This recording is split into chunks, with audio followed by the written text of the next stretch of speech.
எல்லாமே அது மேல அமர்ந்து இருக்கும். அதை கழுவுனா கிளீன் ஆயிடும், அங்க வச்சு அழகா இருக்கும். ஆனா இன்னும் அழகப்படுத்த வேண்டும் என்றால் அதை கொண்டு போய் ஒரு டேப் மேல வச்ச, டேப்புக்கு கீழே வச்ச, குழாக்கு கீழே வச்சா, அது கொண்டு போய் ஒரு குழாக்கு கீழே வச்சா, இல்ல ஒரு ஆறுல போட்டா, அது ஓடி ஓடி ஓடி ஓடி தண்ணி ஓடி ஓடி ஓடி அழகா மிதக்கும்.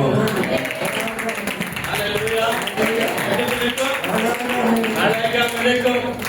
உன்னையும் என்னையும் ஆண்டவர் என்ன செய்திருக்கிறார்? குட்டையிலிருந்து எடுத்திருக்கிறார். ದೇವರು ನಿನ್ನನ್ನು ನನ್ನನ್ನು ಆ ನೀರಿನಿಂದ ಎತ್ತಿದ್ದಾನೆ, ரத்தத்தினாலே கழுவிருக்கிறார், ರಕ್ತದಿಂದ ತೊಳೆದಿದ್ದಾನೆ, இன்னமாகவே கழுவ வேண்டும், ಇನ್ನಾಗಿ ತೊಳಿಬೇಕು. and we want to be shine like Jesus. ನಾನು ದೇವರಿಗೆ இயேசுவின் போல நாம் என்ன செய்ய வேண்டும்? ಯೇಸುವಿನ ಹಾಗೆ ನಾನೇ பிரகாசிக்க வேண்டும். ಪ್ರಕಾಶಿಸಬೇಕು. எவ்வளவு பேர் பிரகாசிக்க ஆயத்தமாக இருக்கிறீர்கள்?